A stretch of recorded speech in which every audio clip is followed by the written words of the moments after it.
Hello, dear students. Hope you're all fine. Today I'm going to start with the very first chapter of the economics book of 9th standard. And the very first chapter is money and banking. Money and banking पहला ही chapter है, and there are the two words in this chapter, money and banking. First, we'll try to understand what is money and the topics related to it. And then eventually we'll learn about banking और banking के related भी अपने topics हमें इसमें मिलते हैं. ठीक है? चैप्टर के अपने लर्निंग ऑब्जेक्टिव्स है. दैट मीन्स जब हम ये चैप्टर पढ़ेंगे तो हम बहुत सारी चीज़ें सीखेंगे, जैसे money as a medium of exchange, modern forms of money, concept of a bank and types of bank deposits, how to open and operate a saving bank account, credit and loan facilities of a bank, role of post office in saving. So let's get started with the very first topic, which is money as a medium of exchange. चले बच्चा जल्दी से notebook अपने सामने रखें and see what you are going to study and learn in this chapter. पहली line है money as a medium of exchange. पैसा कैसे बना तबादले का जरिया, पैसा कैसे बना लेन देन का जरिया. देखिए पहली line and the very first word in this line is money. पैसा. What is money? क्या है ये पैसा? देखिए anything which is used as a medium of exchange that is for buying and selling is called money. कोई भी चीज जिसको आप मीन्स ऑफ एक्सचेंज के लिए इस्तेमाल करते हैं या मीडियम ऑफ एक्सचेंज के लिए इस्तेमाल करते हैं, इसका मतलब है चीजें खरीदने के लिए या चीजें बेचने के लिए, उसको हम मनी कहते हैं. इसको और एक तरीके से हम डिफाइन कर सकते हैं, money acts as an intermediate in the exchange process. That's why it's called a medium of exchange. क्योंकि कोई भी चीज़ अगर आपको खरीदनी है या बेचनी है, आप जिस चीज़ से खरीद सकते हैं या जिस चीज़ जब आप बेचते हैं, जो चीज़ आप उसके बदले लेते हैं, that thing is very intermediate. वो बीच की चीज़ जो है उसको हम मनी कहते हैं. मनी जो वर्ड है, it is derived from a Latin word Moneta, जिसका मतलब है कॉइन. अगर आप अपने आसपास देखेंगे तो कितने सारे ट्रांजैक्शंस हो रहे होते हैं, कितना सारा लेन देन हो रहा होता है. कभी वेजिटेबल वेंडर्स होते हैं, कभी फ्रूट सेलर्स होते हैं, कभी शॉपकीपर्स होते हैं, कभी मॉल्स में ट्रांजैक्शन चल रहा होता है. हर जगह पे लेन देन चल रहा होता है. Even if you want to purchase a chips और packet, for that you need to have money. अब दुकान वाले के पास ऐसे थोड़ी जाएंगे कि मुझे चिप्स का पैकेट दीजिए. वो कैसे आपको देंगे? Unless and until you have money, वो तब तक आपको नहीं देंगे. So money is very important and everywhere when you see the transactions happening, it's only and only because of money. So where goods are being bought and sold, it's only and only because of the use of money. आप चीज़ें खरीद सकते हैं, चीज़ें बेच सकते हैं, and money तो बहुत ही ज़्यादा ज़रूरी है खरीदने के लिए भी और बेचने के लिए भी. लेकिन कभी कभी हमें चीज़ें नहीं खरीदनी होती है, हमें सर्विसेज चाहिए.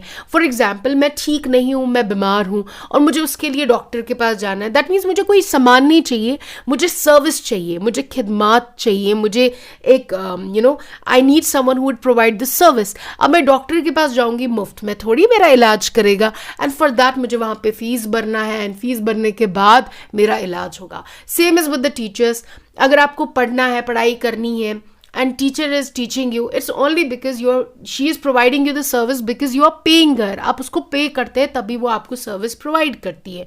या आपके घर में कोई डोमेस्टिक हेल्पर है, वो डोमेस्टिक हेल्प प्रोवाइड कर रहे हैं, it's only and only because आप उसको पे कर रहे हैं. कोई थोड़ी ऐसे मुफ्त में आएगा और आपके घर पे काम करेगा. So in everything we need money. कोई भी काम है हमें उसके लिए पैसा चाहिए. अब सवाल है, why all exchange transactions are made in money. सारे एक्सचेंज ट्रांजेक्शन्स मनी के साथ ही क्यों होते हैं? हर एक ट्रांजेक्शन में मनी का ही क्यों इस्तेमाल होता है? क्योंकि हमने बनाया मनी को as a medium of exchange. और अगर एक इंसान के पास पैसा है, वो इस पैसे का इस्तेमाल करता है कोई भी कमोडिटी लेने के लिए, चाहे उसको गुड्स चाहिए या सर्विसेज चाहिए. और आजकल की दुनिया में पैसा is very significant, it's very important and it has occupied the most important place. And हमें पैसा चाहिए is not only to satisfy our basic needs but also our wants, because we need money to avail various services. हमें बहुत सारे services से फ़ायदा उठाना होता है, उसके लिए भी हमें मनी चाहिए. For example entertainment, you watch certain series, तो उसके लिए आपको नेटफ्लिक्स पे आपको पैक कराना होगा. You want to go to a concert, for that you need a ticket, and ticket खरीदने के लिए पैसा, आपको कोई मूवी देखनी है सिनेमा हॉल में थोड़ी ऐसे घुसने देंगे, for that again you need money. आपको वीडियो गेम्स खरीदनी है, for that you need money. या आपको डॉक्टर के पास जाना है, उसके लिए यू नीड मनी। दवाइयाँ लेनी है, यू नीड मनी। आप पढ़ाई करते हैं, उसके लिए you need money. What ever, for example home deliveries, even if your home delivery is free of charge, लेकिन to buy anything from an online app आपको क्या करना है कि आपको पैसे देने ही देने हैं, चाहे आपको मिंत्रा से लाना है, अमेजोन से लाना, फर्स्ट क्राई से लाना, आई डोंट नो, तो आप जहाँ से भी लाएंगे आपको पैसा देना ही देना है। So as a buyer we pay money and as a seller we receive money. So in nutshell, money is involved in the exchange. देखिए dear students, as we are human beings we all have basic needs, जैसे रोटी, कपड़ा, मकान, ये हमारी कुछ basic needs है। Sanitation, clean drinking water, even if these facilities are provided by the government, ये पब्लिक फैसिलिटीज अगर गवर्नमेंट भी प्रोवाइड करेंगे, बट स्टिल हमें कहीं ना कहीं पे पैसा देना होता है इन बेसिक फैसिलिटीज के लिए भी। And apart from that we are human beings, we have desires, we have wants. हम चाहते हैं कि हमारा खूबसूरत घर हो, हमारे पास बहुत आलीशान चीज़ें हो, हमारे पास अच्छे कपड़े हो, अच्छे गैजेट्स हो, हमारे पास बहुत सारा सामान हो। चाहे आपको अपनी बेसिक नीड्स पूरी करनी है या आपको अपने डिजायर्स पूरे करने हैं, दोनों केसेस में you need money. So money is very important, it plays a very important role. But सवाल है, व्हाट अगर मनी नहीं होता available as a medium of exchange, तो क्या होता? इसको समझाने के लिए आपकी बुक में एक एग्जाम्पल दी गई है क्लोथ मर्चेंट की। क्लोथ मर्चेंट हम कपड़े के सौदागर को बोलते हैं। देखिए नॉर्मल सिचुएशन में जो क्लोथ मर्चेंट है ना, वो सेल करेगा कपड़े फॉर मनी, ठीक है, उसने कपड़ा बेच दिया, उसको पैसा मिलेगा, उस पैसे से वो खरीद लेगा अपने लिए चावल। तो बहुत ही सिंपल है, या कोई भी सामान अपने लिए खरीद सकता है। लेकिन ऐसी सिचुएशन इमेजिन करें जहां पे पैसा है ही नहीं as a medium of exchange. अब ये मर्चेंट क्या करेगा? इसको कपड़ा बेचना है, लेकिन इसको कपड़े को मतलब कपड़ा जब ये बेचेगा तो इसको असल में चावल चाहिए, और चावल इसको एक फार्मर ही दे सकता है, ठीक। तो सबसे पहले इसको ढूंढना है उस फार्मर को जो चावल बेचने के लिए तैयार है, ठीक। और नॉट ओनली कि वो बेचेगा चावल, साइमल्टेनियसली वो फार्मर तैयार होना चाहिए इससे इसका कपड़ा लेने के लिए, क्योंकि वो पैसे तो है ही नहीं बीच में। अब इस चीज को हम सिंपल वर्ड्स में कहेंगे कि both parties have to agree to buy and sell commodities to each other, ठीक है। दोनों पार्टीज तैयार होनी चाहिए, फार्मर भी राइस बेचने के लिए तैयार होना चाहिए और कपड़ा खरीदने के लिए तैयार होना चाहिए, और मर्चेंट भी कपड़ा बेचने के लिए तैयार होना चाहिए और चावल खरीदने के लिए तैयार होना चाहिए। इसको हम कहते हैं डबल कोइंसिडेंस ऑफ वांट्स, या हम इसको कह सकते हैं कोइंसिडेंस ऑफ वांट्स। ये सच में कोइंसिडेंस है, क्योंकि बोथ पार्टीज, डबल इसको इसीलिए कहा जाता है because both parties must agree to sell and buy. तो हम इसको अच्छे से एक्सप्लेन करते हैं। What is this double coincidence of wants? It is an economic phenomenon where the parties each hold an item that the other wants, so they exchange these items directly and both parties must be happy। मतलब दोनों parties तैयार होनी चाहिए, happy to swap and exchange, like वो दोनों तैयार होने चाहिए एक्सचेंज करने के लिए। सो दोनों पार्टीज, चाहे वो बायर हो या सेलर हो, वो एग्री करने चाहिए, सेलिंग के लिए भी बाइंग के लिए भी, एक दूसरे का सामान खरीदने के लिए वो तैयार होने चाहिए। That is what a person desires to sell is exactly what the other wishes to buy। इसीलिए इसको डबल कोइंसिडेंस ऑफ वांट्स कहा जाता है या कोइंसिडेंस ऑफ वांट्स कहा जाता है। Dear students, जैसे कि आपने देखा, there was the problem with the double coincidence of wants because both parties should happily swap things in exchange। दोनों पार्टीज तैयार होनी चाहिए थी एक्सचेंज करने के लिए सामान, and it was very rare। ऐसे बहुत कम लोग होते थे जिनको यहाँ से भी सामान चाहिए था, वहाँ से भी सामान चाहिए था। So in earlier times such kinds of problems were solved by a system known as barter system। पुराने ज़माने में ऐसी प्रॉब्लम सॉल्व होती थी एक सिस्टम से जिसको बार्टर सिस्टम कहते थे। बार्टर होता क्या है?